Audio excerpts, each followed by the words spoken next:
Salut la compagnie, c'est Jules Melon et aujourd'hui dans Impro Ciné Critique, fêtons ensemble les 40 ans d'un film français plutôt culte qui a marqué les années 80, sorti donc en 1983, Ciao Pantin, réalisé par Claude Berry et avec dans le rôle principal, totalement à contre-emploi, Michel Colucci alias Coluche. Et ça a marché puisque pour cette prestation, il a reçu le César contre toute attente.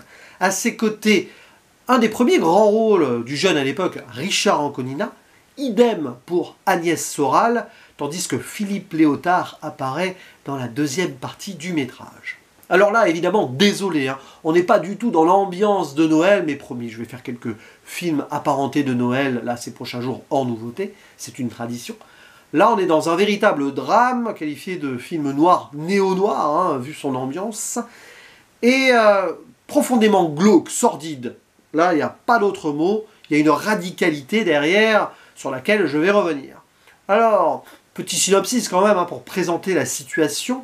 D'un côté, nous avons un pompiste dépressif, solitaire et alcoolique qui a la quarantaine, Lambert, joué par Coluche, et de l'autre, un jeune marginal délinquant, orphelin, lui aussi solitaire, Bensoussan, interprété par Anconina. Donc deux hommes qui vont se rencontrer un soir où le jeune fuit la police et il débarque à cette station. Lambert va le prendre sous son aile, ils vont se revoir plusieurs fois comme cela, en faire une forme peut-être de fils de substitution. À un moment, il y a un client qui s'énerve, le jeune s'improvise pompiste et Lambert débarque en disant que c'est son neveu. Et forcément, de discussion en discussion, ils vont s'attacher l'un à l'autre, mais souci, Bensoussan, il trempe dans des trafics de drogue, il fume aussi des pétards, mais bon. Et ça, Lambert ne peut pas le supporter. Alors, il essaye de lui donner des conseils, pas forcément toujours très adroits, y compris sur son histoire d'amour peut-être potentielle avec la jeune punk Lola. On sent que le passé de Lambert est assez dur et sombre, forcément, voilà. Et bon, les deux vont quand même s'apprécier, peu ou prou et tout, mais il va se passer des choses, forcément. Quand on trempe dans des trafics comme cela, on prend des risques. J'en dis pas plus, mais au milieu du métrage s'opère un vrai basculement, et on va plonger dans une sorte de revenge movie à la française, et oui, Claude Berry ne prend pas de gants, et franchement, avec la photographie de Bruno Nuiten, on est dans cette atmosphère grise, sombre, nocturne, pluvieuse, avec quelques néons pour caractériser la station, et à aucun moment, le film dévie sa route, ce qui peut, on va dire, perturber, laisser hacker certaines personnes, mais je trouve que c'est la grande force d'un film que là j'ai revu au moins pour la troisième fois, qui m'avait marqué déjà la première, mais que je trouve toujours très réussi. C'est vraiment au couteau, le fil du rasoir est là, et j'ai envie de dire que c'est presque un miracle ce film, parce que sur une base aussi simple, ça aurait très bien pu se casser la gueule. D'ailleurs, Claude Berry n'y croyait pas trop au début, finalement il a accepté en imposant Coluche, il a eu une idée comme ça,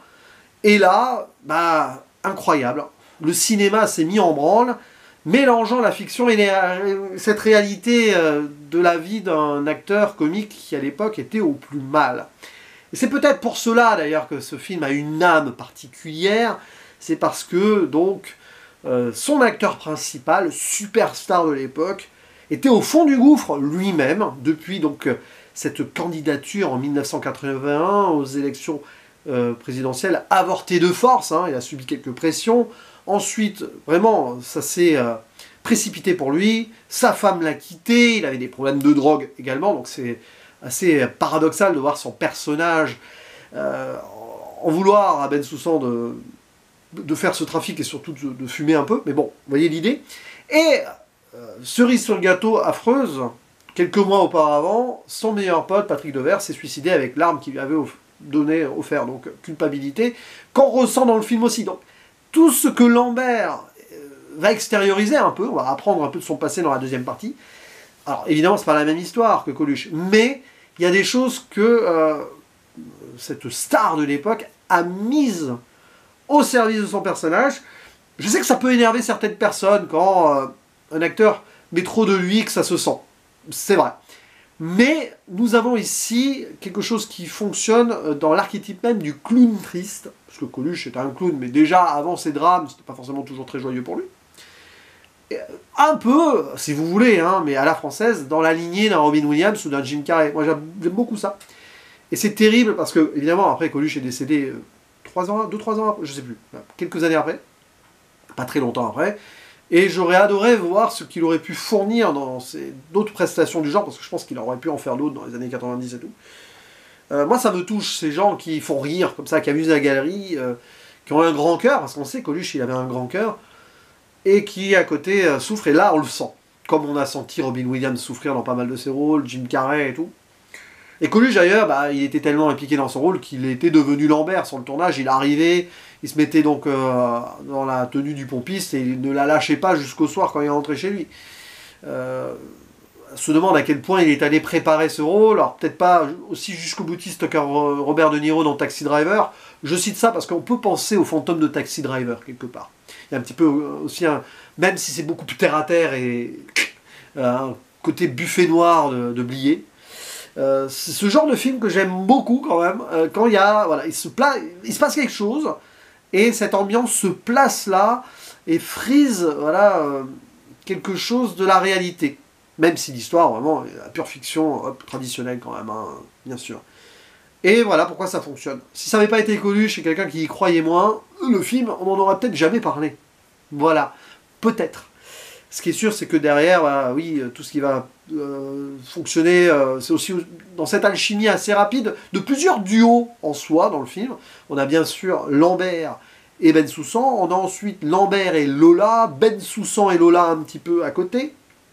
Des petits trucs comme ça qui fonctionnent avec quelques dialogues qui sont jamais surécrits, mais parfois ça lorgne sur presque des influences à la Audiard, notamment quand ça parle d'omelette et du café, bon, mais très limite. Hein. Ça ne va jamais verser dans le comic relief ou dans l'ironie. On est ici dans un regard très pessimiste des choses, et on est sur des âmes seules, quoi qu'il arrive. Lambert, donc, par rapport à ce qu'il a vécu dans le passé, il est bloqué dans un présent qu'il ne vit pas, et il n'y a pas d'avenir. D'ailleurs, c'est un peu no future, hein, pour ça qu'il y a un petit passage punk au Gibus avec Google Premier, voilà, avec le personnage de Lola, du coup, qui elle aussi n'y croit pas trop, peut-être, en cet avenir, elle est seule avec ses potes, mais elle gravite, elle est paumée.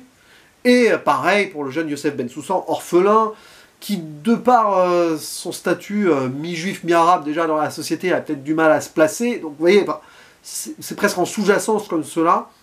Et même le flic joué par Philippe Léotard, tu le sens complètement à côté de la plaque, il ne sait pas trop où se situer par rapport à ce qui va se passer dans la deuxième partie, parce que lui, il doit faire régner l'ordre, mais il comprend que l'ordre qui n'est pas le sien, qui est en train d'être géré à côté en mode revenge movie, est nécessaire, donc limite il sert à rien, voilà, il est juste témoin de la situation, mais il est impuissant.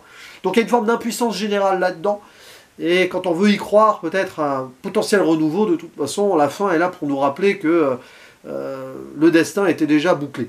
Donc, c'est sûr que c'est un film qui est profondément dépressif, il faut l'avouer. Il ne faut pas regarder ça quand on va pas bien. Enfin, je pense pas. Après, ça peut être un exutoire aussi, peut-être comme ça l'a été pour Coluche, avec ce rôle, c'est peut-être sorti de certaines choses, je ne sais pas. Ce qui est sûr, c'est que c'est, oui, d'une certaine façon, jusqu'au boutiste. Alors, ça aurait pu être beaucoup plus radical sur certaines choses. Hein. La mise en scène, en soi, est très fixe, hein, aussi, mais ça fonctionne. Beaucoup de jeux sur les regards. Évidemment, Claude Berry décide de filmer beaucoup le visage de Coluche, Lambert. Vraiment, on le sent dans son regard que Coluche va pas bien. Vraiment. Ça va au-delà du jeu, tu le sens, quoi. Mais c'est ça qui fait aussi la légende du cinéma, parfois. C'est quand y a quelque chose qui se passe. Et je sais que sur le tournage, c'était pas joyeux tous les jours, du tout.